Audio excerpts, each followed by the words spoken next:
All right, welcome everybody to the Every Second Matters legislative update for November 2017. I'm Smeggy, here to give you a nice quick update on everything that has happened over the past month. So let's dig in. In Wisconsin, they are considering constitutional carry. This is from the middle of the month, looks like October 16th. So, Senate Bill 169 would basically allow concealed carry without a concealed carry license anywhere that an individual is legally allowed to be. So, constitutional carry, you guys all know, many states are going to that. It also expands some of the places where people can go. That's about it. So constitutional carry. They're saying that, contact your senators. I don't know. It doesn't really say where it is. I guess I could have looked that up. But anyways, sorry guys. I'm doing two things at once. So going over the next thing, Ohio has passed the bill. Well, it passes the House. This is Substitute House Bill 142. Passed the House of Representatives. I believe I remember talking about this last month when it was in committee or something. Basically, if you have a concealed handgun license, you would only be required to present that or legally or verbally notify a police officer once he has requested your driver's license for law enforcement purposes. So I think last month I had mentioned sometimes there can be a gray area, even if you have a duty to inform. Did you not inform them fast enough? There was a case in Michigan where the guy handed his license over with his driver's license, and they decided that that was not immediately telling the officer that he had a concealed handgun on him, and he got in trouble. So this just clarifies exactly, you only have to tell them when they ask for your driver's license, you have to say, by the way, I have a concealed carry permit, and, I can give it to you, or, whatever. It goes from there. And also it reduces if you fail to do that, it reduces it down to a minor misdemeanor with a fine not to exceed $25. So there's not very many this month. We're whipping through these real quick.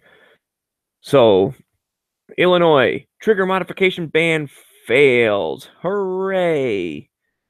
So House Bill 4117 went down 48 to 54. And that basically was would place a ban on many popular, and this is in quotes, trigger modification devices. No one really knows what that means, but they were trying to just get something passed that would, be able to be interpreted broadly. And it did not go through, so that is good. However, there are still a couple other things over in Illinois since I'm here. Basically a gun and magazine ban, and that would be Senate Bill 1657, and then House Bill 4107 and 4112. Those are all bad. Contact your representatives and your senators. Tell them not to vote for those. We don't like those. We don't like when our rights are trampled upon. All right, in Indiana, constitutional carry summer study concludes. Basically, there was a bill back in the summer. It was House Bill 1071, which allowed victims of domestic violence to be able to carry a handgun for self-defense without a license while they were waiting for their carry permit to be approved. So it was almost like a small subset constitutional carry. If you were a domestic violence victim, then you could carry without a permit right away as soon as that first incident happened or whatever, while you waited for your permit to be there. And so they said they were going to kind of study. Surprise, surprise. A bunch of people didn't go around shooting each other because law-abiding citizens tend to be law-abiding. We all know this. They seem to not. Anyways, I guess there was a vote after this, study was done. 15-5, the committee adopted recommendations in favor of removing restrictions and the ability of law-abiding citizens to carry a gun. So basically 15-5, they voted to recommend going further with constitutional carry. That doesn't mean that have constitutional carry. It just means if there's a constitutional carry bill that was introduced in the future, then they would have on record this committee recommending, saying, yeah, this is a good idea. Like, constitutional carry seems fine. And Massachusetts, gun ban not yet defeated. This was from Tuesday, October 31st.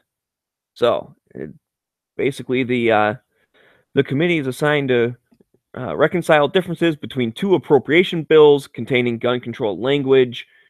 They met today, recess without taking action. So October 31st was the deadline, but somehow they're still going to be able to return tomorrow, which I guess was yesterday. So anyways, and so I don't know if they're trying to sneak something through or whatever, where it was supposed to be dead because they didn't vote on it yet, or whatever, but just keep an eye out. And that basically is, let's see, this is in quotes here, any device which attaches to a firearm that is designed to increase the rate of discharge. So again, very broad definition. It could be talking lighter triggers. You guys all know the things. I don't want to give them any ideas, but it's ridiculous that they basically would be able to come after you for just about anything, and that's bad. So now I'll go over to California. These are actually my last things here for the month. So like I said, it's very short this month. So the governor vetoed a dealer storage bill and signs an open carry ban.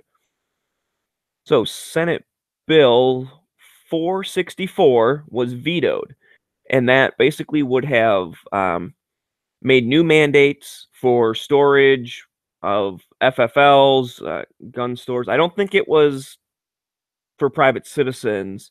I think it was just like gun store, just FFLs. But I'm pretty sure they already have a bunch of rules on what types of safes they can have or what types of locks they can have on their doors. And this was basically going to go above and beyond, forcing every gun store to turn into Fort Knox. And then, it's going to put some of them out of business. I'm sure California would have been super happy with that. I'm kind of surprised the governor vetoed it. So I don't know why. It's a good thing. But then he also signed into law Assembly Bill 7, which further restricts open carry of an unloaded firearm on public property by including certain unincorporated areas as prohibited places.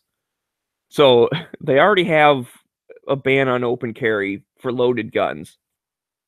People have sat there and said, okay, we can carry an unloaded gun, though, and some people do that. I think more for a political statement, but at the same time, if that's the only way you can carry is having a magazine on one side and an empty gun on the other, I mean, sometimes you do have the extra 3 seconds to load and rack the slide. It could still be beneficial. And then they started restricting on where you can even open carry an unloaded firearm by adding some more places. And then also there was Assembly Bill 424,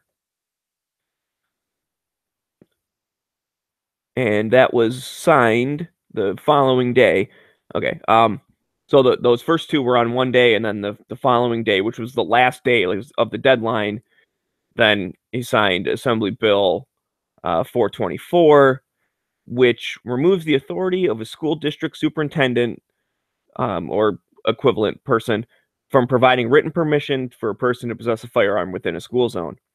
So previously, the superintendent or someone in that rank, some type of authority within the school system, could give written permission to a person to possess a firearm in the school zone. So it was at their discretion. Maybe it was, I don't know, an off-duty cop, or maybe it's a parent with a carry permit, or, I don't know exactly. It could have been anyone, really. Probably different schools handle it differently.